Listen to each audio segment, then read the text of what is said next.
I thought about choosing the bottom lane again, and the more I thought about that, I really didn't want to give up an opportunity at the front row. I thought, man, Honestly, I still don't know how to process what went down at Martinsville this past weekend. Two completely different flavors of madness, both happening on the same quarter-mile paperclip of a track, just hours apart. One of them had fans slamming their remotes down in disbelief. The other had grown adults getting actual goosebumps. And somehow, both of those things belong to the same Sunday afternoon race. Only NASCAR can pull that off, folks. Because here's the thing. Days like this don't just fill up the highlight reels. They reshape seasons. They change how drivers are talked about in garages, in living rooms, and in comment sections for weeks to come. So yeah, we're absolutely getting into this. Valtteri, the wreck that nobody can stop talking about. Let's not sugarcoat it. What Bubba Wallace did on lap 324 was wild. Martinsville was already doing its thing. Tempers simmering, the track tight, everybody's nerves frayed from just existing on a short track at racing speed. Then a restart, and then, boom, Wallace just unloads on Carson Hocevar heading into turn 3. Not a nudge, not a little love tap. We're talking multiple deliberate shots into the back of the number 77 Chevrolet. Once, twice, then basically straight through him like the car wasn't even there. The result? Carnage. A massive chain reaction pileup that swallowed up a huge chunk of the Cup Series field before most drivers even knew what was happening. Cars stacking up like dominoes down the front stretch. It was brutal to watch, and honestly kind of stunning. Now the part that's really got fans scratching their heads, what exactly set this off? When you re-watch the replay, Hocevar hadn't done anything that obviously deserved that kind of response. Sure, there was a 3-wide moment earlier in turn 1 that Wallace clearly wasn't thrilled about, but an aggressive racing move in a short track race? That's Tuesday at Martinsville. That's just the deal. Even Wallace himself acknowledged he went too far. In his post-race interview with Jaime Little on Fox Sports, he admitted he misjudged it, that he didn't intend to turn the guy. He referenced that earlier 3-wide situation, sure, but he also owned the mistake. Credit where it's due for that. Still, owning it doesn't unwreck a dozen cars. Hocevar somehow clawed his way to a 15th place finish, which, given that he basically got used as a bumper car, is genuinely impressive. Meanwhile, Wallace limped home in 36th with a DNF and a wrecked race car, and if you're in the Wallace camp, that stings extra hard right now. Because here's the brutal context. That's back-to-back finishes of 34th or worse. Just a few weeks ago, this guy was sitting second in the point standings. He rolled into Martinsville, one of his favorite tracks, with the Hardee's scheme on the car and expectations through the roof, and left in 11th place in the championship. That's not just a rough Sunday. That's a momentum cliff. You could hear the weight of it in his voice after the race. He talked about how excited the team was coming in, how fast they looked in practice, and then how none of it showed up when it actually counted on race day. And honestly, that pattern, speed early in the weekend that just evaporates under race conditions, is something we've seen from this team before. That's the part that should concern Wallace fans most.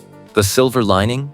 The Easter break is coming up, and a few days to decompress might be exactly what the 23XI crew needs before Bristol on April 12th.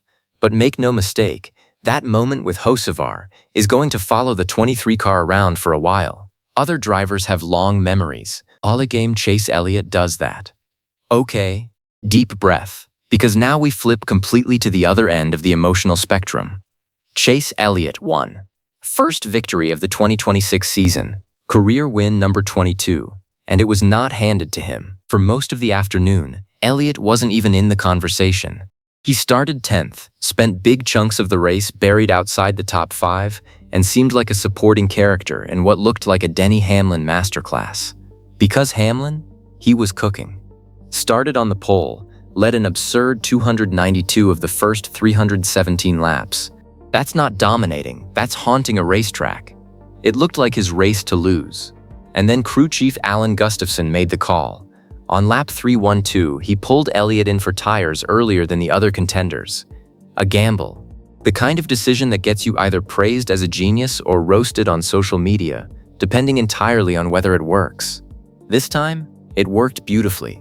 When a caution came out, Elliott was suddenly sitting on fresh rubber with track position.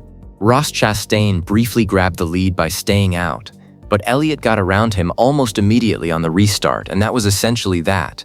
He led the final 69 laps and crossed the line 0.565 seconds ahead of Hamlin. Joey Logano came home third, with Ty Gibbs and William Byron rounding out a stacked top 5. But beyond the numbers, you could feel what this win meant. This wasn't just ticking a box.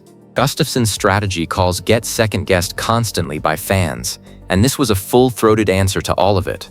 Rick Hendrick had even called him that morning, apparently reminding him that this season is a marathon, not a sprint. That kind of calm, long-game thinking, it showed up on Sunday. And here's the detail that makes this even better. Elliott mentioned this win came exactly 11 years after his very first Cup Series start, March 29, 2015, where he finished 38th in a race that was won by Denny Hamlin. Fast forward to 2026, and Elliott beats Hamlin at the same track. Same venue, full circle, completely different result. That's not just a race recap, that's a storyline.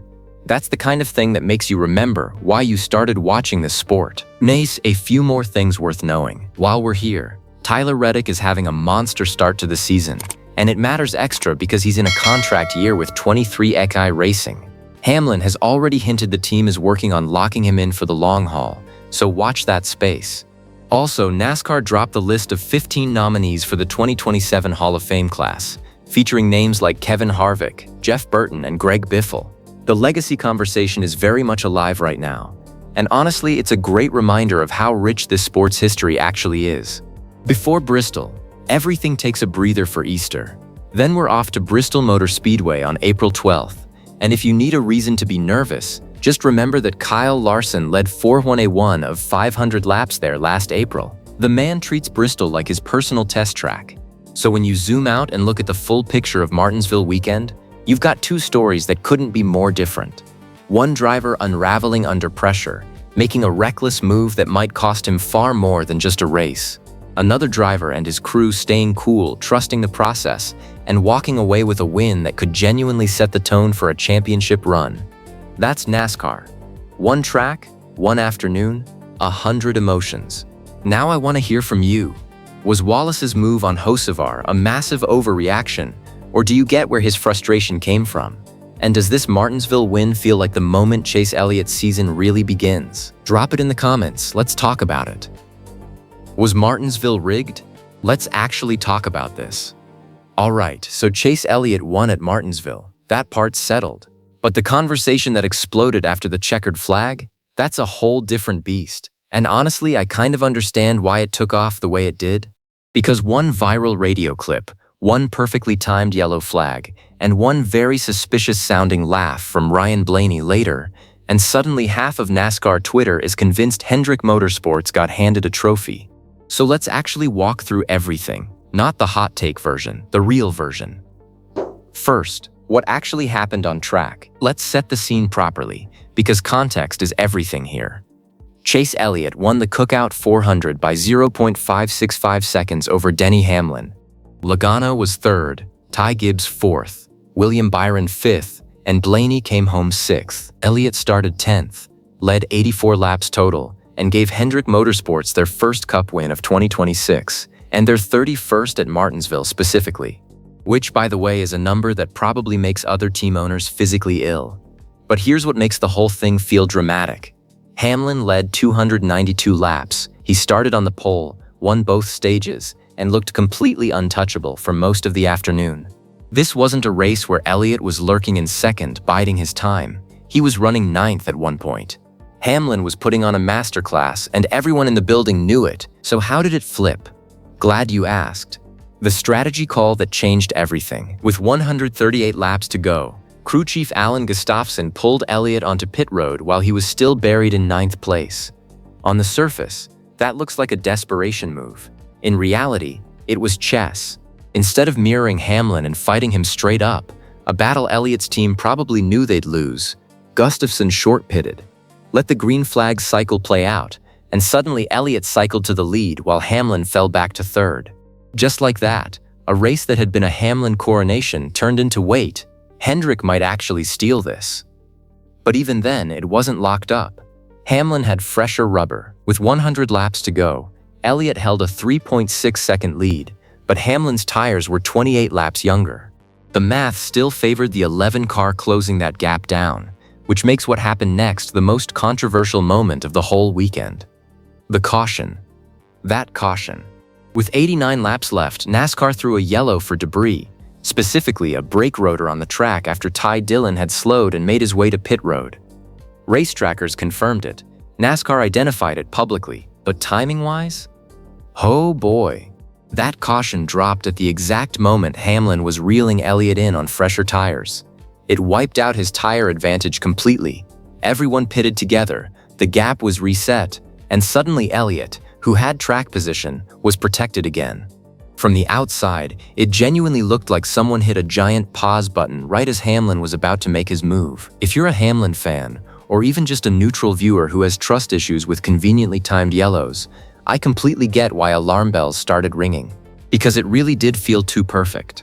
And then Ryan Blaney opened his mouth on the radio, and the internet absolutely lost it. Valibi, the Blaney radio moment. The viral clip on X shows Blaney's crew chief telling him the caution was apparently for a brake rotor on pit road. Blaney's response? They threw a caution for a brake rotor on pit road? Followed by what sounds unmistakably like a laugh, and that's hilarious. That's the clip. That's the one that sent everything nuclear. Now, and I want to be careful here because this is where online narratives sprint way ahead of reality. The viral post framed this as Blaney calling the race rigged. That's not exactly what happened. What we actually have is a frustrated driver on a hot radio sarcastically reacting to a caution that reshaped his race. That's very different from an official accusation. The publicly reported post-race comments from Blaney focused much more on the contact with Hamlin than on him formally accusing NASCAR of anything sketchy. So yes, his radio moment absolutely poured gasoline on the rigging discussion, but let's not dress it up as something it wasn't. That said, Blaney had real reasons to be sore. He wasn't just riding around in 8th all day. According to Front Stretch, he believed he'd gone from roughly an 8th place car to something that could legitimately fight for 1st or 2nd by the end of the race. From his seat, that caution wasn't just a random interruption, it cost him something real. And then Bubba Wallace made things even more chaotic. Just when things couldn't get more dramatic, they did.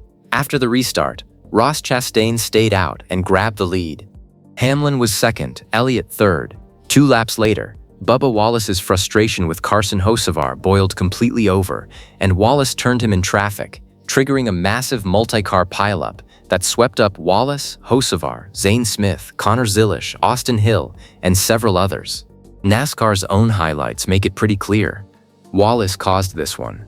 No mystery, no controversy. Visible contact, visible result. But here's the thing about fan psychology. When you've already got people in a suspicious mindset, every late caution starts feeling like it's part of the same pattern. Suddenly, 2 late yellows become evidence, even though one of them was just Bubba being Bubba. The wreck did matter though. It guaranteed one last frantic restart and turned the finish into pure Martinsville madness, which honestly is just what this track does. Thank you guys, see you next video.